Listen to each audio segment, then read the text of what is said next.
सभी को नमस्कार। मैं ताराचंद गुप्ता। आज हम पढ़ेंगे कुंवर नारायण की कविता कविता के बहाने। यहाँ पर आप देख सकते हैं, यहाँ चित्र बने हुए हैं। ये ऊपर चिड़ियाएँ हैं, फिर ये फूल बने हैं और यहाँ पर एक बच्चे को दिखाया गया है, एक बालिका है। तो कविता के बहाने जो कविता है उसमें कविता की का महत्व का प्रतिपादन किया है। कवि चिड़िया से तुलना करता है, फूल से तुलना करता है और बच्चों से तुलना करता है।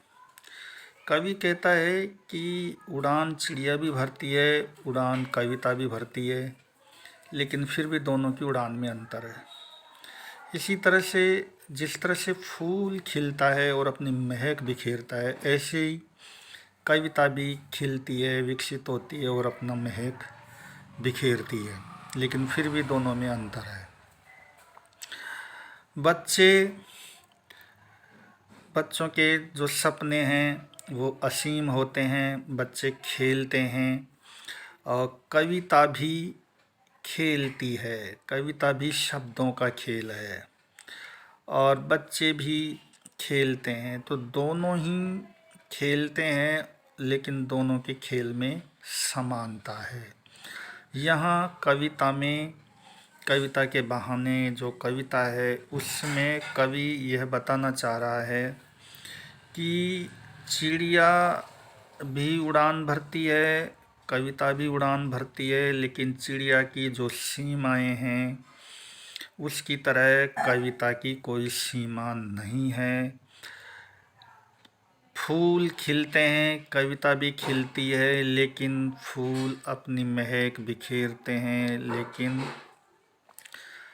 वो एक दिन समाप्त भी हो जाते हैं। पर कविता अपनी महक निरंतर निरंतर बिखेरती ही रहती है। कविता का अस्तित्व कभी समाप्त नहीं होता। और बच्चों खेलते हैं तो उनके खेल में किसी भी प्रकार की कोई सीमाएं नहीं होती है, न कोई ऊंच नीच, न कोई भेदभाव, और उनमें अपार कल्पना शक्ति होती है। तो उसी तरह से कविता भी बच्चों के खेल के समान है, कविता भी शब्दों का खेल है। तो अब हम शुरू करते हैं। कविता के बहाने। कविता एक उड़ान है चिड़िया के बहाने। कवि कहता है कि चिड़िया की तरह ही कविता एक उड़ान है। जैसे चिड़िया उड़ान भरती है, ऐसे कविता भी उड़ान भरती है। कविता की उड़ान भला चिड़िया क्या जाने। चिड़िया कविता की उड़ान को नहीं जानती है। बाहर भीतर इस घर उस घर, चिड़िया बाहर भीतर इस घर उस घर उड़ान भरती है, लेकिन उसकी उड़ान की अपनी सीमाएं होती है। कविता के पंख लगा उड़ने के माने। इधर से जो कविता है वो भी अपनी कल्पनाओं के पंख लगा करके बाहर भीतर इस घर उस घर उड़ान भरती है, लेकिन उसकी उड़ान के मायने को चिड़िया क्या जाने, चिड़िया नहीं जानती। तात्पर्य है कि कविता की जो पंख होते हैं वो कल्पनाओं के होते हैं और कल्पना की उड़ान असीम होती है, चिड़िया की उड़ान ससीम होती है। कवि आगे कहते हैं कि कविता एक खिलना है फूलों के बहाने। जिस तरह से फूल खिलते हैं ऐसे कविता भी खिलती है, विकसित होती है। कविता का खिलना भला फूल क्या जाने, लेकिन कविता का खिलना और फूल का खिलना दोनों अलग अलग है और फूल उसको नहीं जानता।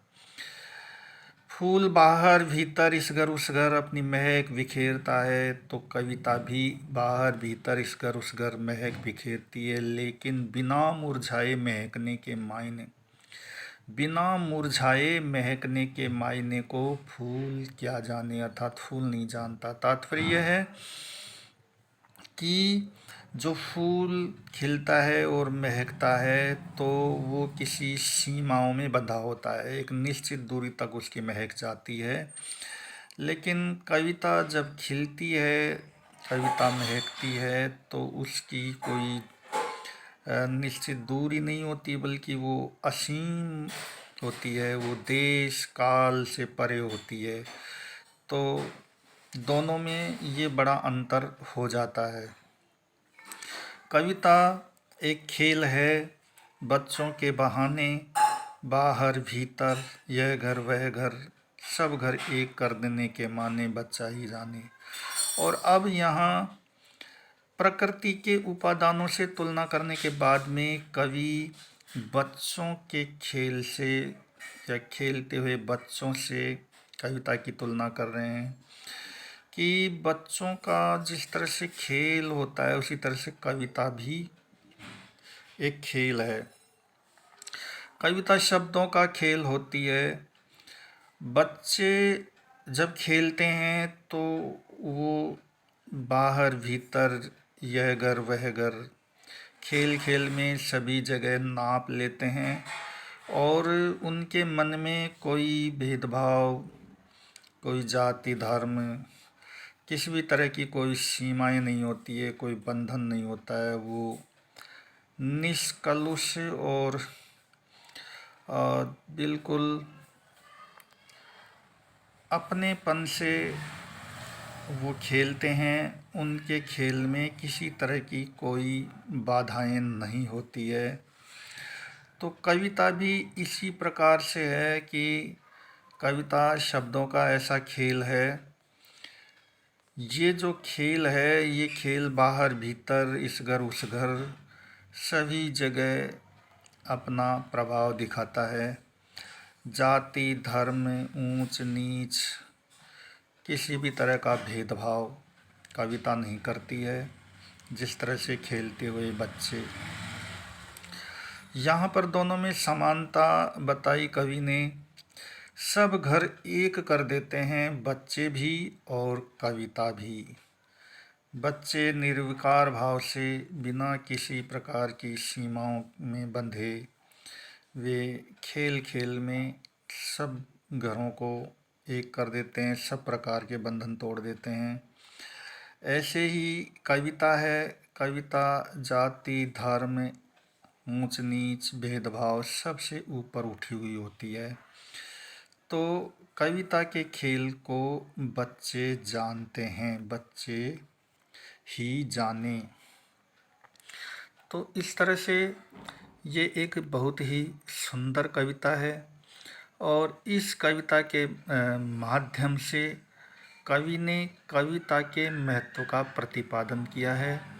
आज जबकि ऐसा समय है कि यांत्रिकरण का ऐसा दौर है, तब ये शंकाएं होने लगी है कि शायद कविता का अस्तित्व न ठहर पाए।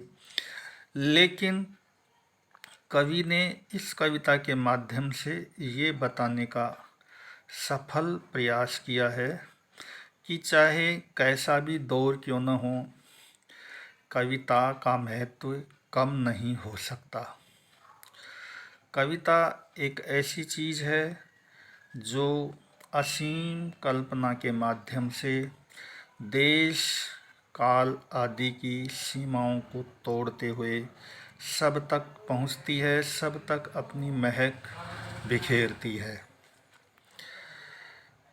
तो बच्चों, आपको मेरी कविता की व्याख्या कैसी लगी? कमेंट बॉक्स में कमेंट करके ज़रूर बताएं। धन्यवाद।